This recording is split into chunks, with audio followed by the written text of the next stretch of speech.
ஒரு கார்த்திகை மாத கருக்கிருட்டு.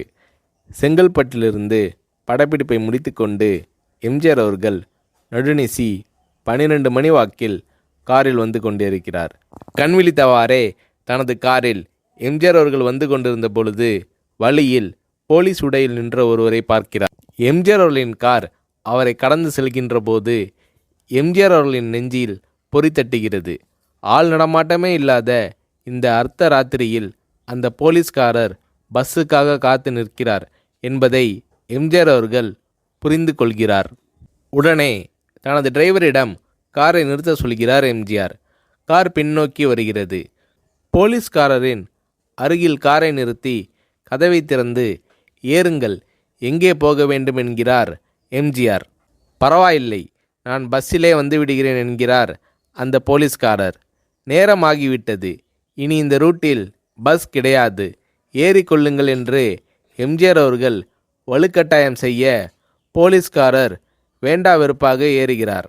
காரின் உள்ளே லைட் போட்டு சாப்பிட்டீங்களா என்று கேட்டுக்கொண்டே தனது சீட்டுக்கு பின்னால் இருந்த பிஸ்கெட் பழங்களை எடுத்து கொடுக்கிறார் எம்ஜிஆர். இப்படி ஓசியில் பயணம் செய்வதே எனக்கு உடன்பாடில்லை. இன்னும் நீங்கள் உண்ண சொல்லி வேறு என்னை இழிவுபடுத்தாதீர்கள் என்று போலீஸ்காரர் மறுக்கிறார். எம்ஜிஆர் அவர்கள் பூரிக்கிறார். இருப்பவனிலிருந்து இல்லாதவன் வரை படித்து பதவியில் இருக்கும் எத்தனையோ பேர் எனக்கு அது வேண்டும் இது வேண்டும் என்று எம்ஜிஆர் அவர்களிடம் வேண்டியதை பெற்று செல்கிறார்கள். ஆனால் சாதாரண பொறுப்பில் இருக்கும் இந்த போலீஸ்காரரின் நேர்மை எம்ஜிஆர் அவர்களை மெய்சிலிர்க்க வைத்துவிட்டது. எம்ஜிஆர் அவர்களின் கார் கத தூரத்தில் வந்து கொண்டிருந்தாலும் காரின் நிறத்தையும் ஒளியையும் மனம் கமலும் ஓடிக்கான் வாசனையையும் வைத்து இது எம்ஜிஆர் அவர்களின் கார் என்றும் கார் சென்ற தடத்தை தொட்டு வணங்குகின்ற அளவுக்கு புகழுடன் திகழ்ந்த நேரம் அது. அரை மணி நேரம் கார் சென்று கொண்டிருக்கிறது.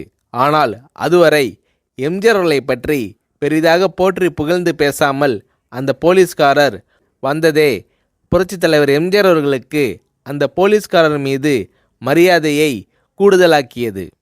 நான் தான் எம்ஜிஆர் என்கிறார் எம்ஜிஆர். கேள்விப்பட்டிருக்கிறேன் என்கிறார் அந்த போலீஸ்காரர். பொன்மனச்செம்மல் எம்ஜிஆர் அவர்களின் முகத்தில் கோபம் இல்லை, பதிலுக்கு பொன்முறுவல் மலர்கிறது. என் படங்களை பார்த்து இருக்கிறீர்களா என்று கேட்கிறார் எம்ஜிஆர். நான் சினிமாவே பார்ப்பதில்லை என்கிறார் அந்த போலீஸ்காரர். புரட்சித் தலைவர் எம்ஜிஆர் அவர்கள் இன்னும் பிரமிக்கிறார். இப்போது கார் சத்தத்தை தவிர ஒரே நிசப்தம். போலீஸ்காரர் தனது வீட்டிற்கு 1/2 கிலோமீட்டர் தூரத்திற்கு முன்பே காரை நிறுத்த சொல்லி இங்கேயே இறங்கிக் கொள்கிறேன் என்கிறார்.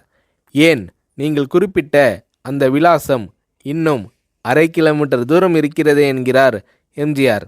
சாதாரண போலீஸ் உத்தியோகத்தில் இருக்கும் நான் காரில் வந்து இறங்கினால் என் வீட்டிற்கு அருகில் உள்ளவர்கள் என்னை தவறாக நினைத்து கொள்வார்கள்.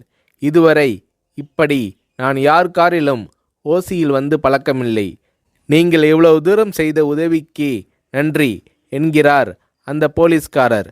புரட்சித் தலைவர் எம்ஜிஆர் அவர்கள் அதற்கு மேல் எதுவும் பேசவில்லை. அவர் எந்த போலீஸ் ஸ்டேஷனில் பணிபுரிகிறார் என்பதை மட்டும் கேட்டு தெரிந்து கொண்டு கிளம்புகிறார். அடுத்த நாள் செங்கல்பட்டு போலீஸ் ஸ்டேஷனுக்கு ஃபோன் செய்து நான் எம்ஜிஆர் பேசுகிறேன் என்கிறார் எம்ஜிஆர். ஃபோனை எடுத்த டிஎஸ்பி உதறலோடும் உற்சாகத்தோடும் தலைவரே வணக்கம் என்கிறார்.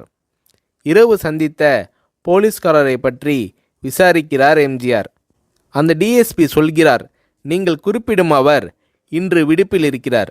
அவர் கையூட்டு வாங்காதவர், கடமை தவறாதவர், காவல்துறையின் நேர்மைக்கு இவரே இலக்கணம்.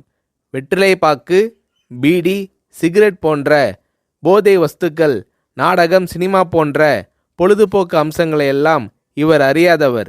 கல்யாண வயதில் உள்ள 3 பெண்களையும் கரை சேர்க்க முடியாமல் கஷ்டத்தில் இருக்கிறார் என்கின்ற விபரம் டிஎஸ்பியால் எம்ஜிஆர் அவர்களுக்கு சொல்லப்படுகிறது.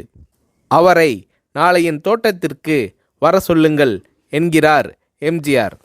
கேட்டுக்கொண்ட டிஎஸ்பி, உங்களோடு ஃபோனில் ஆளுக்கு ஒரு வார்த்தை பேச இன்ஸ்பெக்டர், சப் இன்ஸ்பெக்டர் உட்பட எல்லோரும் ஆசைப்படுகிறார்கள்.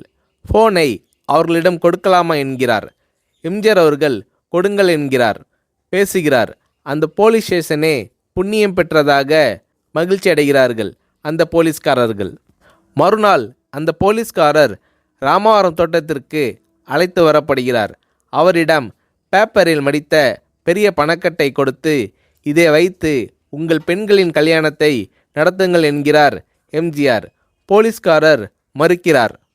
நான் ஏதாவது உங்களிடம் காரியமாற்ற சொல்லி அதற்காக கொடுத்தால் அது தவறு. என்னால் ஆக வேண்டியது உங்களுக்கும், உங்களால் ஆக வேண்டியது எனக்கும் எதுவும் இல்லை.